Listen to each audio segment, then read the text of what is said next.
thought is that the Bible is the greatest book that's ever been written. Okay. That it houses the truth, and that it gives you this story of Jesus, and that I'm supposed to be like him. I knew when things were wrong with the Bible. I wasn't worried about authority because God was like the authority. And other than that, I gotta tolerate you. When Katt Williams says, "The Bible isn't what you think it is," he invites us to challenge the conventional understanding of this sacred text, suggesting there's far more beneath its surface than we realize.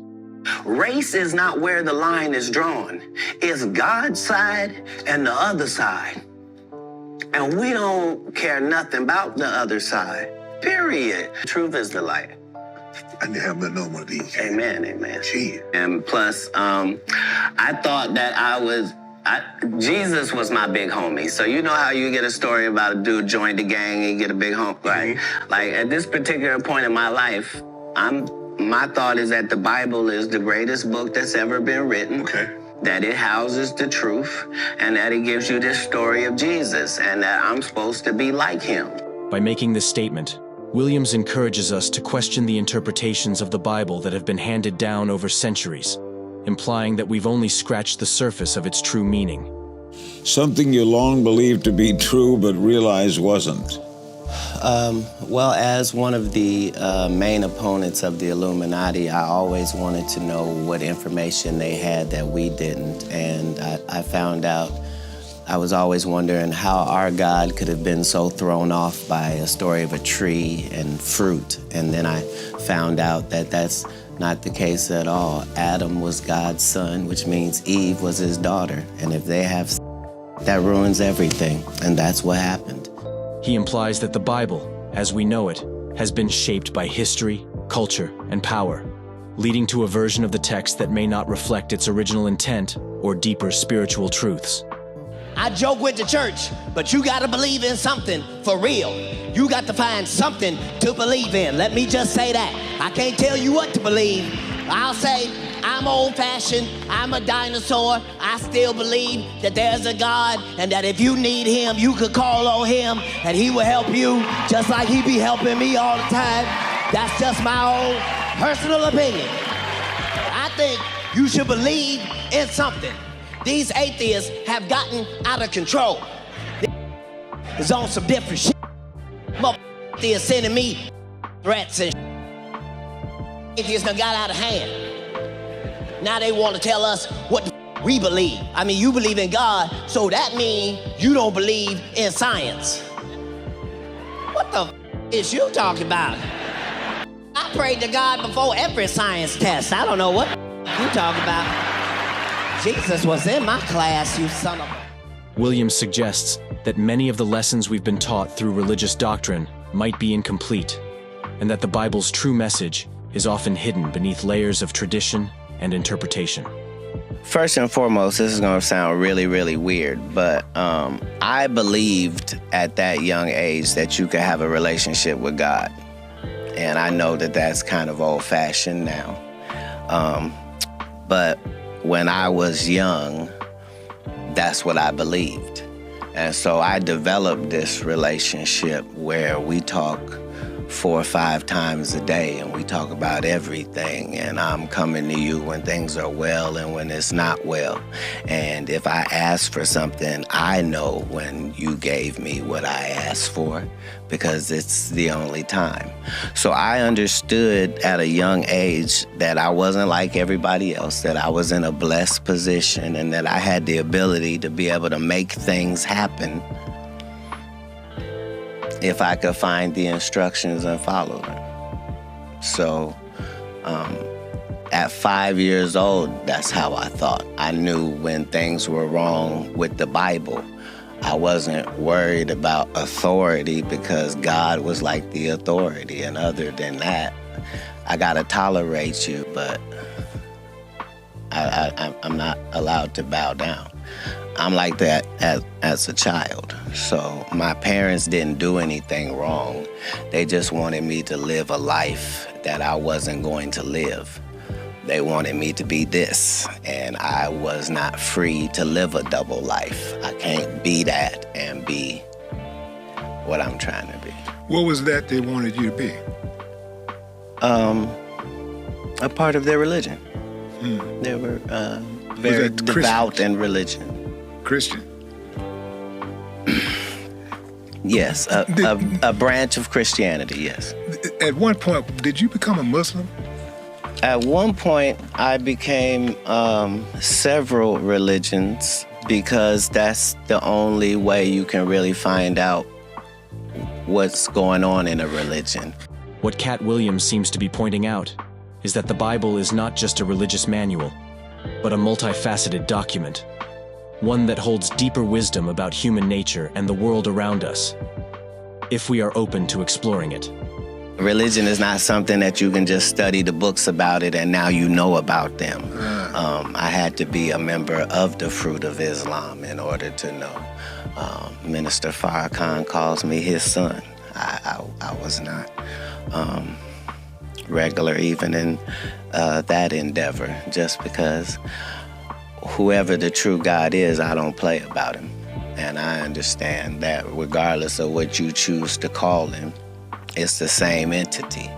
And once you study all of the religions, you find out that nobody's really disagreeing with anybody. What do you think the story of Sodom and Gomorrah is about? Because I was just reading that last Cleanliness. night. Cleanliness? Yeah. That's what took them out? That like plague? Okay. Because This is the thing 69 times I've gotten canceled in this one conversation. The stories of Sodom and Gomorrah, there's two Yeah. speculations. Right. One of them was that God decided that they weren't hospitable enough. And the other one was God had decided that there was too much sin. Wait a minute, that's not speculation, that's in the book, Right. that first one. Right, but the What's the second one? respectability part, that they were not hospitable enough, Yeah, that was a part of it. that's part of it too.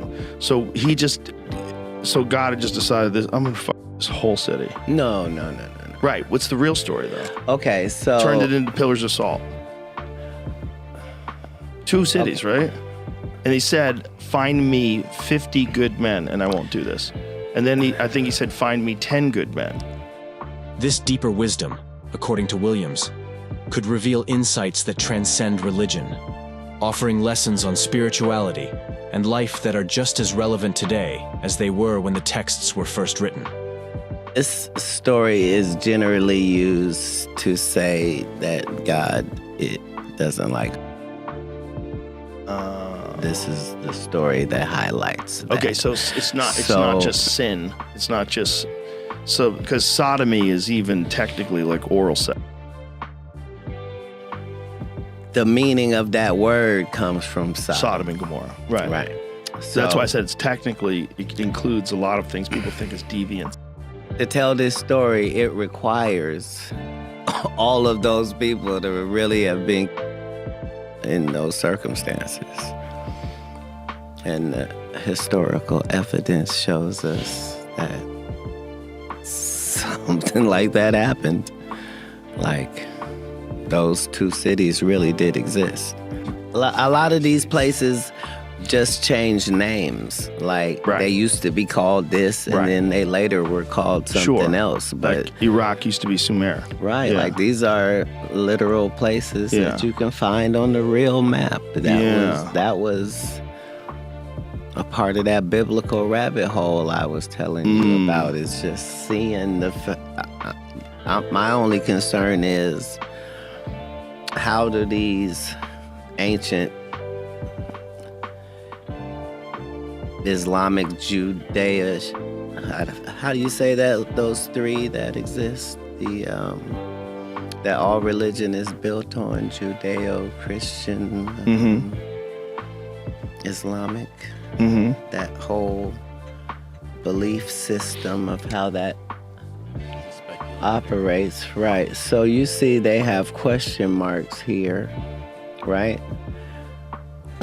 Only because they know that there were cities there.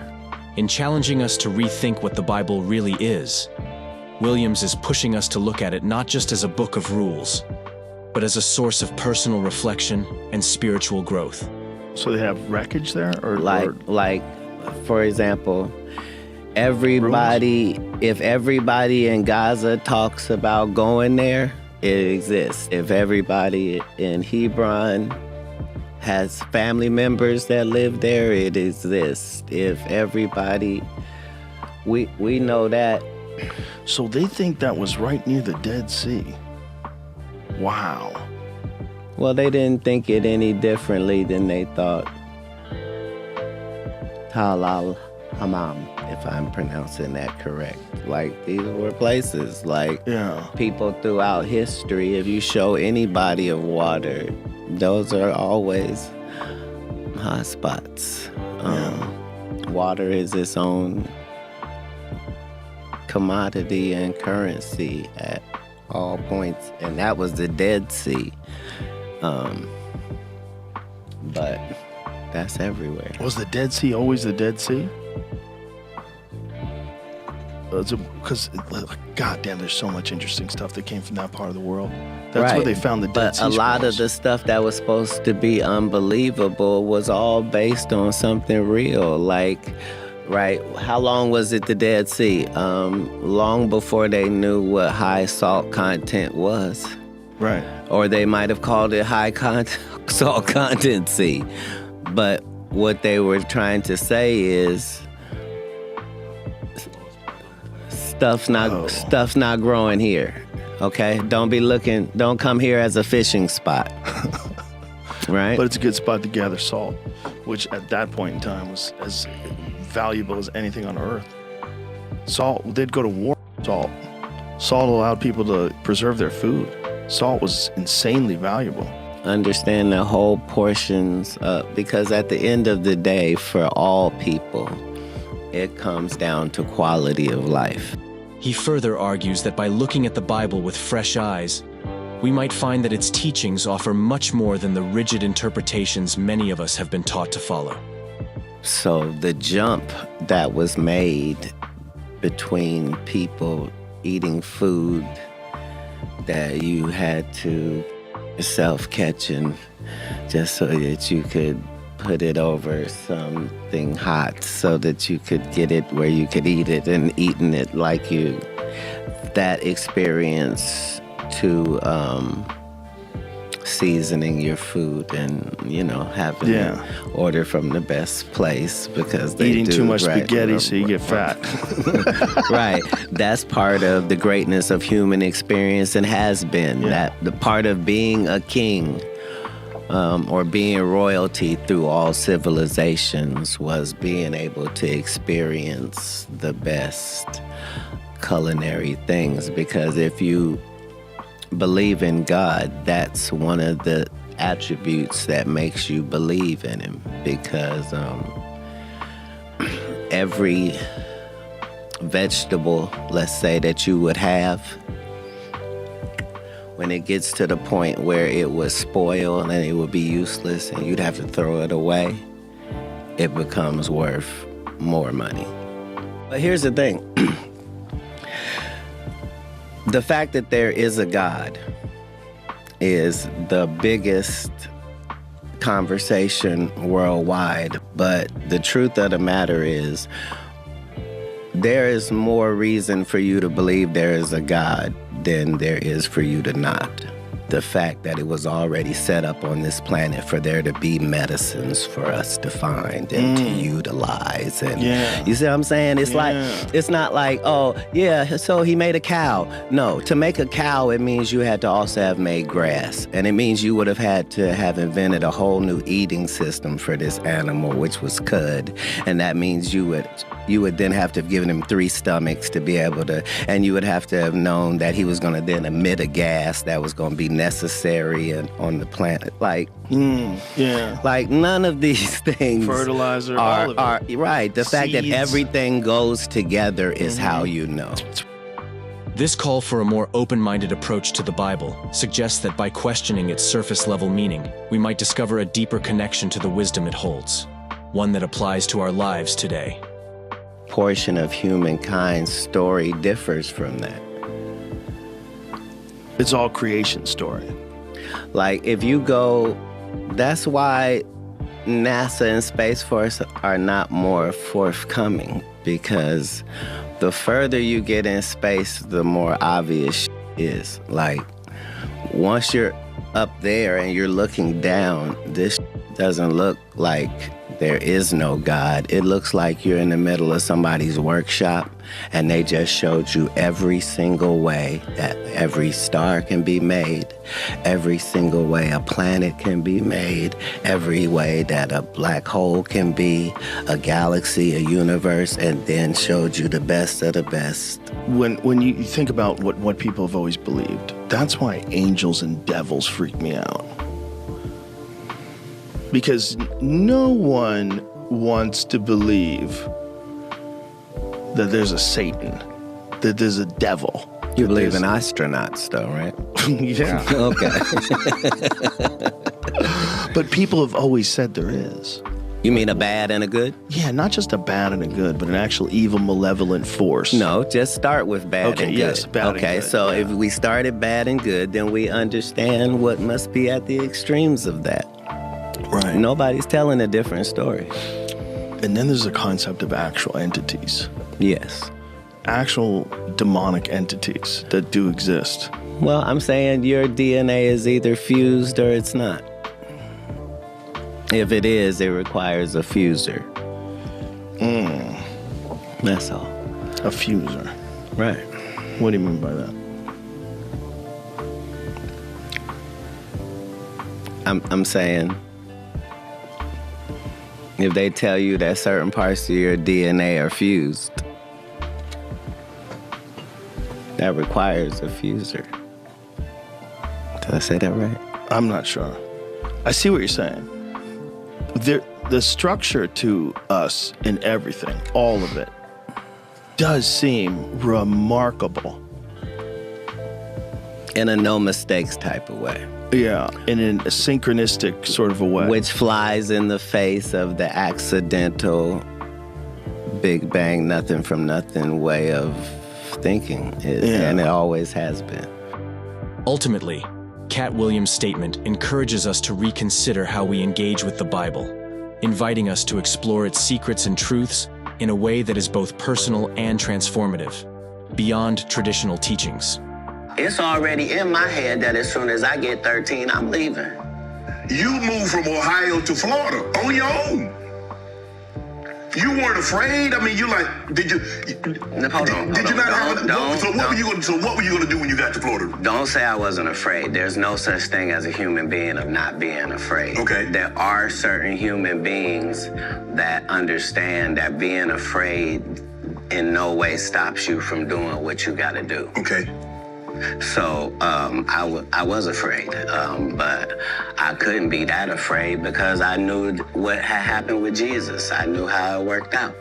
I knew that I wasn't in the wrong with how I was feeling, and I knew that I didn't have any bad intentions in it. Right. So I trusted God that it would work out. Atheists gonna tell me, well, you believe in God, so that means you don't believe in evolution. What the is you talking about? I thought evolution meant something started off like this and then later changed into something else. I think God made the animals and then watched them evolve like the rest of us. What the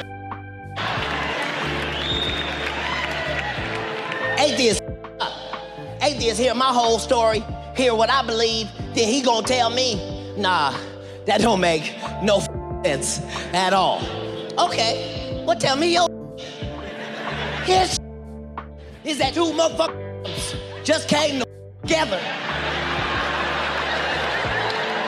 Just came together out of nowhere, banged together, and made this whole perfect earth. Out of here. You stupid enough to believe that? After this show, go outside to the parking lot and bang on your car till it becomes a better car. His don't make no sense neither. They always want to prove evolution and show you an animal that fit all the criteria. Want to show me scorpion. Cat, look at this scorpion. You see his skin? You see how tough his skin is? That's so you can't with him. Then he got these inches, so you can't with him. Then he got this venom. For you can't with it. Well, get the over here, and look at this goddamn pig and tell me why is this delicious from the rooter to the tutor with no defenses at all. This delicious everywhere. Look at his sides. That's bacon. Who would put bacon on the side? Jesus. Jesus cares about your breakfast. He does.